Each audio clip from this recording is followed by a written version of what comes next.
Hey guys, what's going on? Twintuitive717 here. I am back with another reading, hanging out with Mega Good Vibe. She's still relaxing over here. So I just thought that I would dig into another reading here. I want to tap into how the masculines are coping with the divine feminines being in the Queen of Swords energy, and just find out what they wish to communicate at this time, okay? So let's go ahead and give this a good shuffle. Okay, so right away we have here, I go sometimes because it feels safe.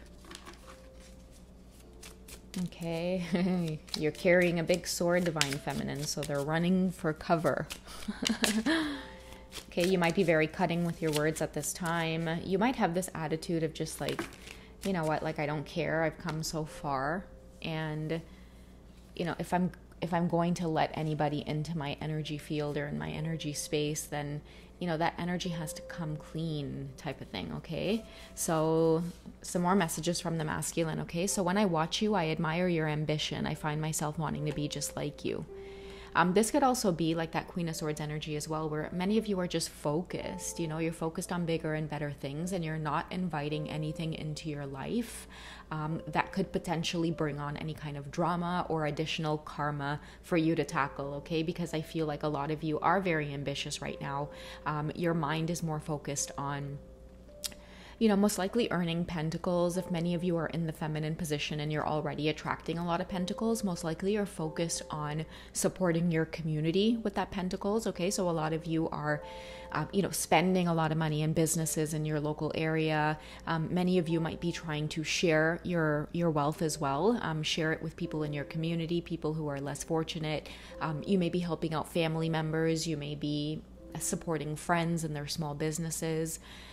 So I feel like when it comes to the connection between you and your divine masculine, they're noticing that shift in your energy, okay? And many of you are not, like, it's like you're unemotional right now when it comes to like the love and the romance. It's like if it's there and it comes and it feels good, you're definitely willing to invest, divine feminine. But if it comes toward you and energetically it feels off, you're not afraid to pull out your sword and cut it off. It's like, even if there's like a strong connection or it's your twin or your masculine, at this point, the Queen of Swords is an energy who, like, you're able to separate, you know, your emotions from what it is you feel is the right thing to do, okay? And they're not used to you being in this energy, divine feminine, but I feel like, again, with this ambitious energy coming through, many of you are seeing the world through different lenses. You're not willing to waste time. You're seeing time as very precious. You're also maybe seeing a lot of opportunity to just be of the world, to be in the world and of the world, and to be able to make a positive impact and leave the world in a better place than when you came. I feel like many of you are embodying this energy, and it's so beautiful and it's so magnetic and it's so attractive, and it is very healing to your masculine as well, okay? Even if they're triggered AF right now, you know, the triggers are always meant to heal. That's why they kind of hit so hard, right? Many of your masculines may be feeling very deeply hurt as well, and they may be expressing it through like anger, okay? They feel very angry. They may be very jealous. They may be very envious, okay? What else is coming up? You calm my impulsivity. You're a mature person, and it makes me feel embarrassed about my lifestyle. Yeah, because a lot of you are not willing to put up with anything less than what you deserve, right? Like in the last reading I shared this afternoon, I talked about like anything that feels mediocre, you know, like you guys are not willing to be second choice. You are like, you're seeing yourself as a very either high caliber woman or man. You know, you are, again, seeing your worth, and you know it'll come. And if it's not going to be your counterpart, then you're willing to be patient for your highest good. And I think that patience is what calms this person's impulsivity, because, you know, they kind of stop, like you stop them in their tracks, and it pushes them to take a good look at themselves and the lifestyle that they're living. And there's something about the way that you do things, divine feminine, that, you're a boss, like a boss. And they really admire that. It's very inspiring, and it triggers the authentic divine masculine energy in them. When that's triggered, many of your masculines, they get this sense of like competitiveness in them, and that competitiveness really fuels them in a lot of areas of their life, and they need it, especially when it comes to maybe getting their finances and their career in order. They're going to need that confidence, okay? Something else here is I get really turned on by your personality. It might be this Queen of Swords energy that you're embodying right now. They're not used to seeing it. They think it's sexy. You're very like demanding, but you know your limits. That's what I'm getting. It's like you're not demanding to the point of being disrespectful. People might sense it that way sometimes, but I feel like the people who sense you as disrespectful, it may just be people who aren't used to others standing up to them. But and your masculines may not like it as well, but for some reason when you do it, it turns them on. I see your masculines, when you speak, or when you speak your mind, or when you hit them with things that they're not used to, it's like their egos are bruised for like just a split second, and then it turns into like, damn, like that's so sexy. It's like you're their match. Okay, we also have, I'm silently working on myself. I hope you can feel that. Okay, so a lot of them are triggered right now. And the thing about the Queen of Swords, it's like, you're willing to let go. And it hurts to do it, right? And because it hurts to do it, that lets your counterpart know that you love them, and you do care for them, and you do feel that they are working on themselves right now. And you do understand that any type of triggering as well that's coming up, it is meant to help your masculines ascend in some way, okay? Maybe calm their emotions, balance their anger a little bit.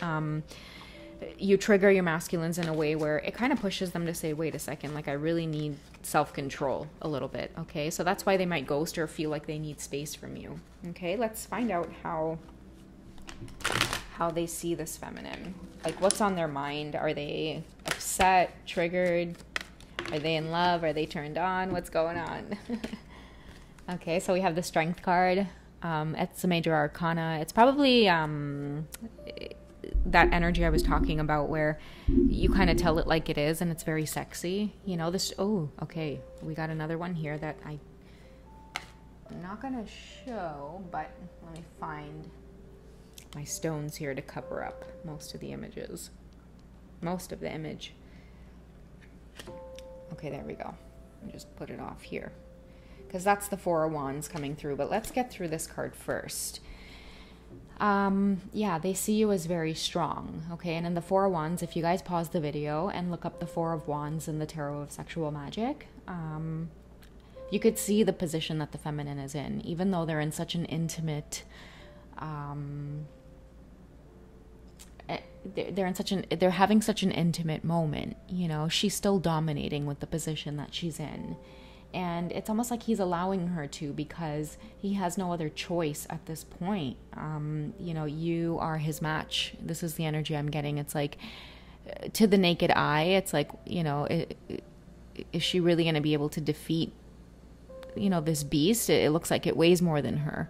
But I feel like your mental strength, it's like jiu-jitsu, right? Or it's like, someone may be smaller, but it's like if they know the right techniques to take you down and to restrain you, then it's not really going to matter with size, right? And so I feel like this divine feminine knows the right technique to really break down maybe like your masculine's ego, or a sense of pride that they might have, maybe coming towards you with old patterns, or even while they're purging, they may be drawn to you at this time to help them really get it out of their system, because again, a lot of your masculines may, come toward you for healing, and they want your nurturing, and they may still be wrapped up in things that they should be accountable and be taking care of on their own. And so if they stray from that and they come toward you for any type of pacifying, I guess is what I'm picking up on, and if they come toward you to try to get healing,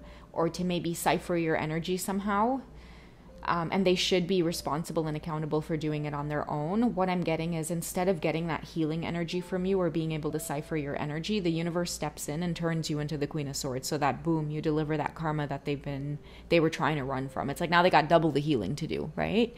The work that they're supposed to do in their own lives, and now this big trigger from the divine feminine. So that's just what I'm seeing it as. And then the Four of Wands comes through as that energy that, again, it's like, even though it kind of sucks that you're taking them down like this, they're still turned on by it, because the Four, it brings about stability. It stabilizes your divine masculine. Your energy stabilizes them. You know, this strength that you carry, this boldness that you carry, you know, just unafraid, unapologetic. You are yourself, and it's like, take it or leave it. And many of you are not afraid to, you know, I guess communicate that to many of your masculines now. And in some cases, that's been their biggest fear, is to watch you completely detach and be able to let them walk away, and to let them ghost you, and to let them block you. You know, it's like, do it. You know, we have codependency here, right? Many of you are kind of pushing them out of this. They're trying tactics to make you codependent, or to maybe test if you're going to be codependent on them. And many of you are like, listen, block me wherever you need to block me right now. If you think you're blocking me for me, you're doing yourself a favor by, you know, blocking me right now. Or, you know, you're doing yourself a favor by running from the connection right now. Because again, it could be, you know, they come towards you and you pull out that sword. It's like, it's, you know, the blocking and the running from the connection, I feel like many feminines mirror to their masculines. It's going to hurt you a lot more than it's going to hurt me. And the reason being is because it genuinely is their lesson to learn. You know, a lot of the times when your masculines get triggered, the first thing they want to do is blame you. But then they eventually see that the trigger that you made them feel, it's not just you, it's many people in their lives before that have made them feel that way. And they have to go and revisit those memories and face it and realize that, you know, they experienced it and they're not there anymore, and they're not stuck anymore. And it's okay to still experience triggers, and you don't have to run. It's okay to break it apart in that moment with that person, you know. So yeah, many lessons being delivered to the masculines at this time, okay? Aside from it all, how do they feel in their heart space for you as your twin flame, as your divine masculine? Okay, that's way too many.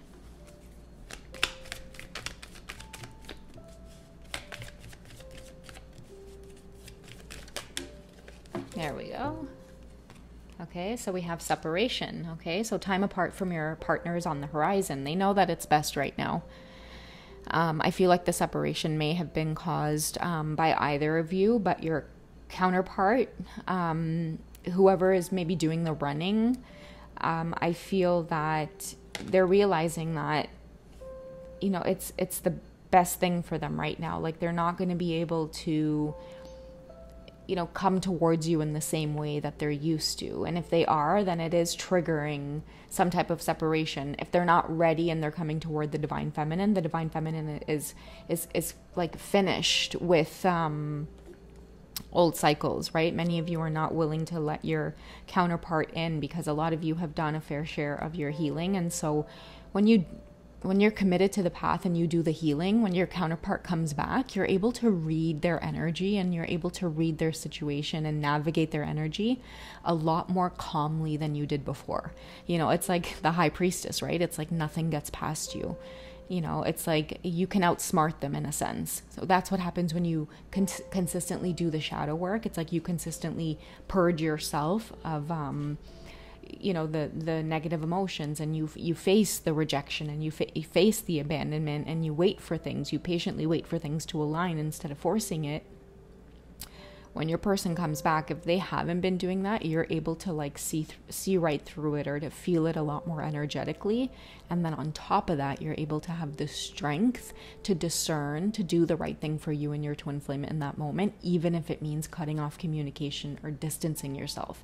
As the feminine, you are no longer afraid to lose your twin flame, because you have the awareness now that you can't lose your twin flame connection, right? It's you have that awareness now. They're always going to resurface back to you, especially after healing occurs. And they're going to do it even faster if you see the lesson for what it is. And again, provide that space, give that space for them to heal, and not be afraid for a minute of the energy of separation. I always say separation is a very exciting thing. When your person gets triggered to run and separate themselves, it's very exciting. It means that they felt it, right? Because if they didn't feel it, they'd still be doing the same bullshit, right? Trying to manipulate and maneuver their way and avoid. But when they separate, it's too much. The energy is too much, and they've felt some sort of impact that makes you feel wounded, or it makes you feel triggered. And that's what they're got to like work through right now. Okay. So yeah, that's just where they're at. Again, if many of you are like, why do I still feel their energy sexually? Yeah, seeing you in that Queen of Swords energy and seeing you be the one to create that space, it's creating a magnetic attraction here as well, where it's like they're also kind of turned on by seeing you do this, okay? And that turned on feeling is also coming from their root chakra kind of tingling, because some healing is on its way. All right, guys, so that's what I have for you. We are going to say goodnight now, and I hope you guys have a peaceful rest no matter where you at or where you're at on your journey. I want you guys to practice. Everything is always working out for me, okay? Everything is always working out for me. And if you're in a place where you're able to hold space for your twin, everything is always working out for us on our twin flame journey. Okay, everything is always working out for us on our twin flame journey. Okay, so hold space for your counterparts as well, because when they do get triggered, they they can spiral, especially if you're in a place of like, yeah, that's it, I'm gonna stick it to you. But if you're in a space of like, you know what, we need distance so you can heal, but I still got your back from a distance, then they resurface back into your life a lot faster, so that you guys can tackle the next set of lessons. All right, so good night, guys. I love you. Take care. We'll catch you in tomorrow's reading. Okay, all right, bye. You say bye, Mickey. Bye, you sleepy girl. Bye bye.